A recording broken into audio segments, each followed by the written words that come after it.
Do you remember what amounts to a long time ago now when the header at the top of a Google page said, "Don't be evil"?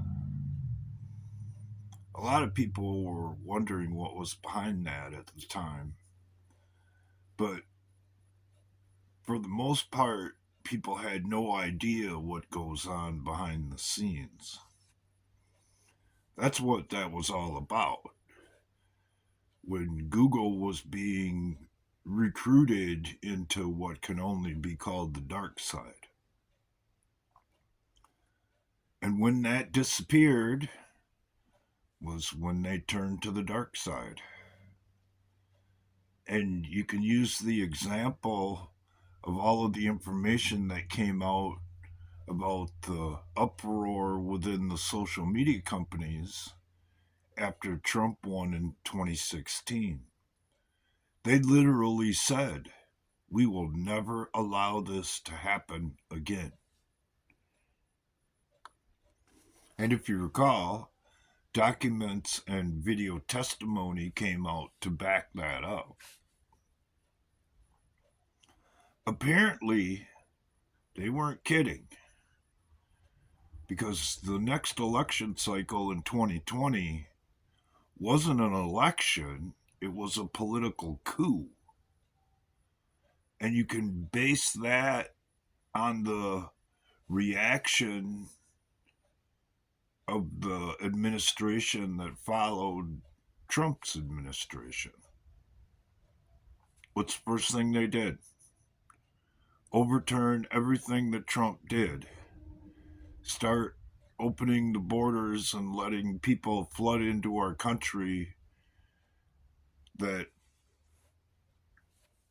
shouldn't be here, were never properly vetted and encouraged, by the way, to bring minors with them who have been misplaced and lost track of along the way, amounting to, according to the most recent numbers, hundreds of thousands. Why would they do that? Well, that's pretty simple.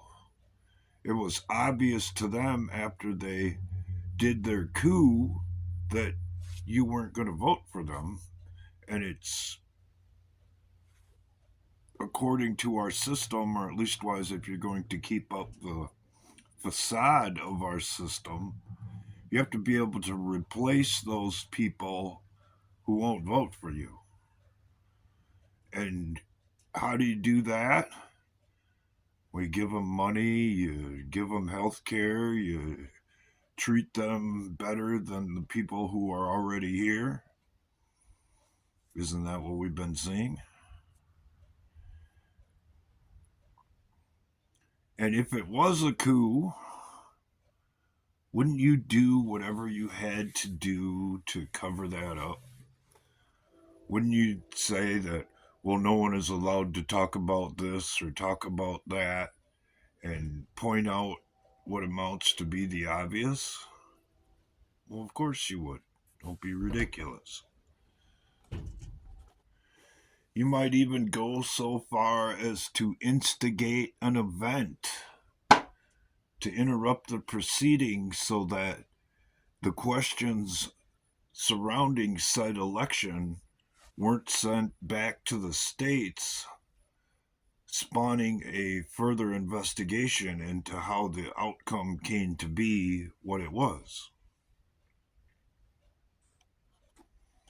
By the way, everything I'm going to get into here proves that Donald Trump isn't one of them, because if he was, it wouldn't have been necessary to do any of the things that I'm talking about or about to talk about.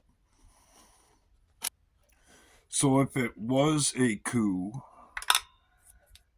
what would it mean when after inauguration day 2020 for this country? It would mean quite literally what I said at the time, that we are now an occupied country.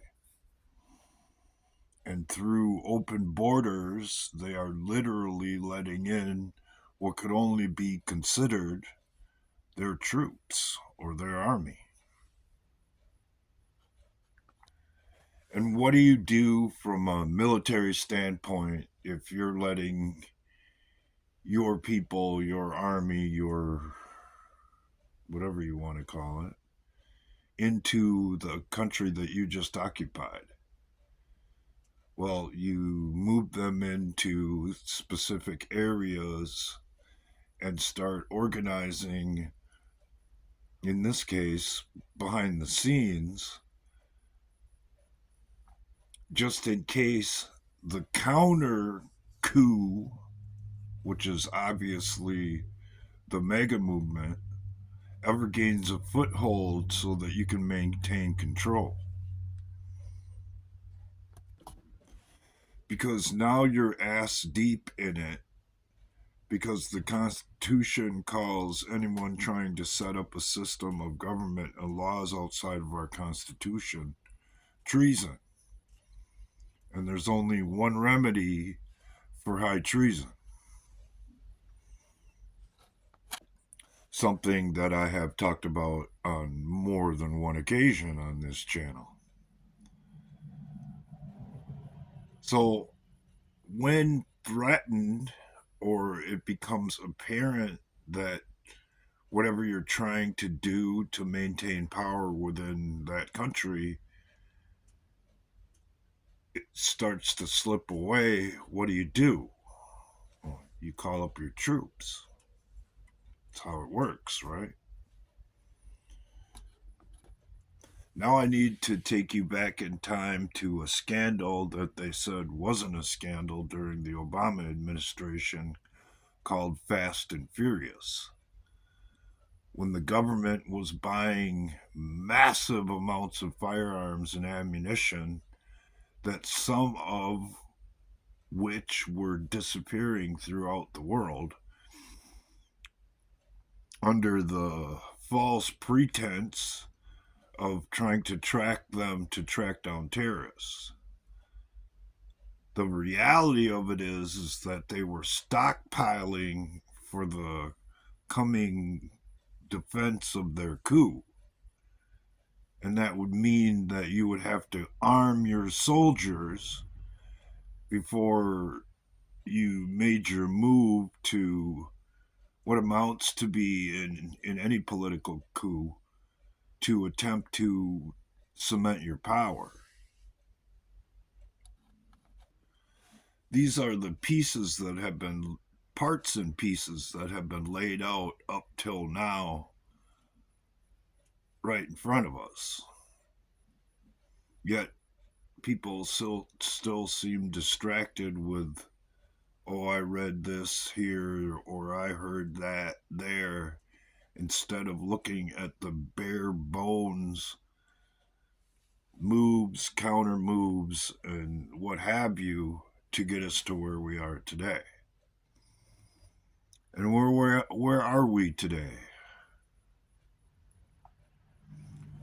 We are at the edge of an event in this country, the likes of which we've never seen before. At least wise within our lifetime, that's for damn sure.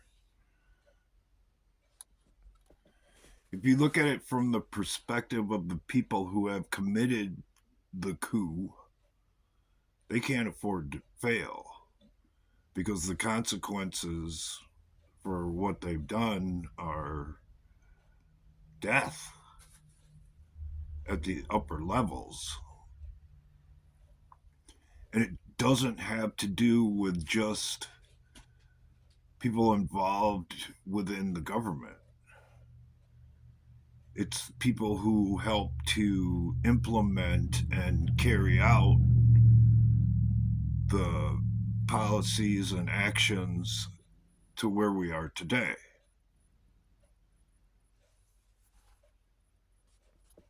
In other words, you don't have to be directly associated with the government in a public manner to commit treason.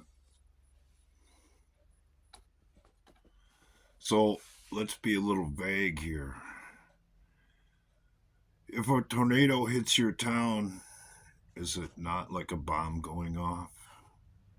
If an earthquake hits your region, isn't it like you've been attacked? If a hurricane plows through your area, isn't it like a bombing raid that goes on for miles and miles and miles?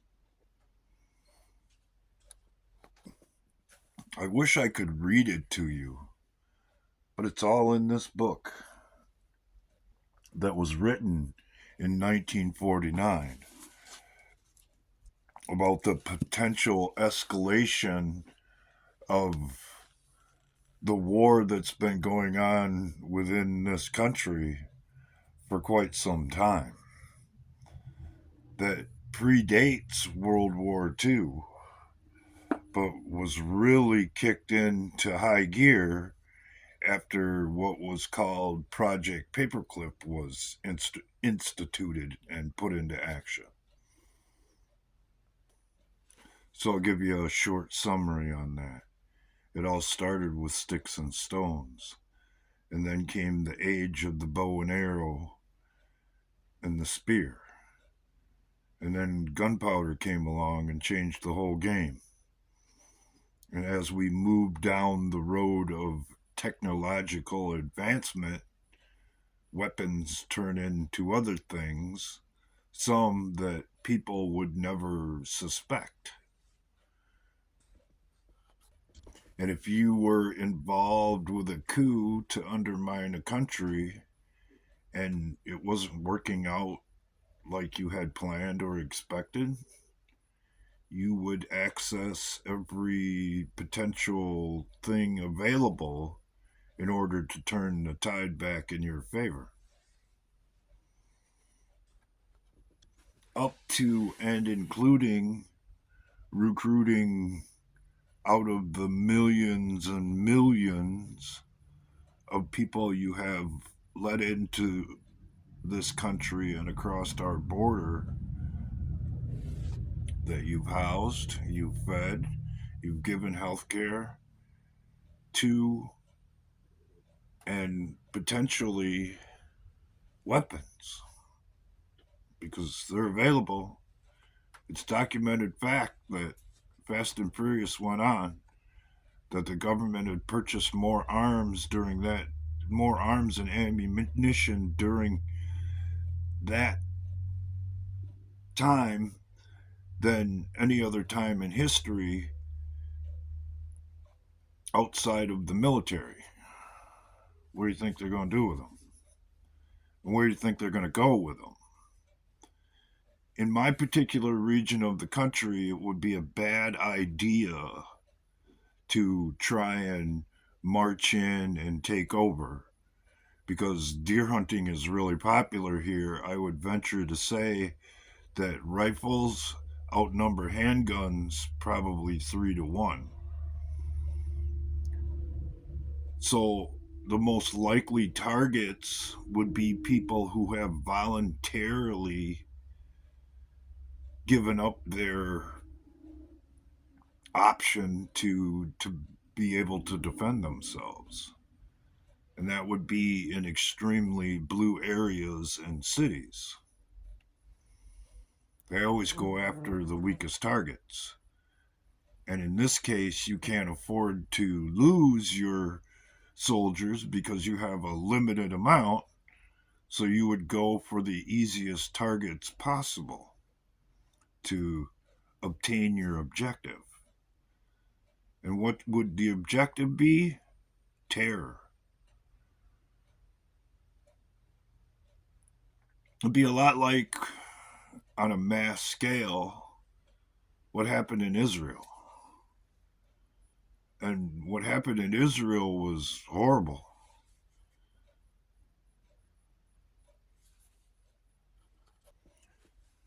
But just like here, the people who organized it and pulled it off underestimated their response, just like they have underestimated the response that will come in America should that ever happen here. I know what a lot of you think, and I'm telling you right now that you have fallen into the trap of being conditioned to think that way.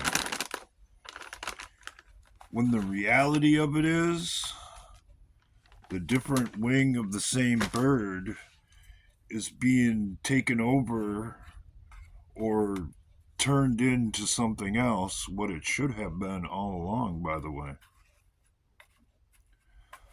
By the people, for the people. And it, quite frankly, irritates the shit out of me that people who keep insisting that they have these big giant brains and can figure out anything still to this day haven't seen what's right in front of their face and keep following what I have called the NPC narrative, putting not only themselves in danger but the people who listen to them as well. So listen up and listen good. They're running out of time. And by extension, you're running out of time. And if you continue to think the way that they have conditioned you to think, time's up. Because going to your knees and putting your hands behind your head when somebody kicks in your door will more than likely in this scenario be the biggest and more than likely the last regret you'll ever have.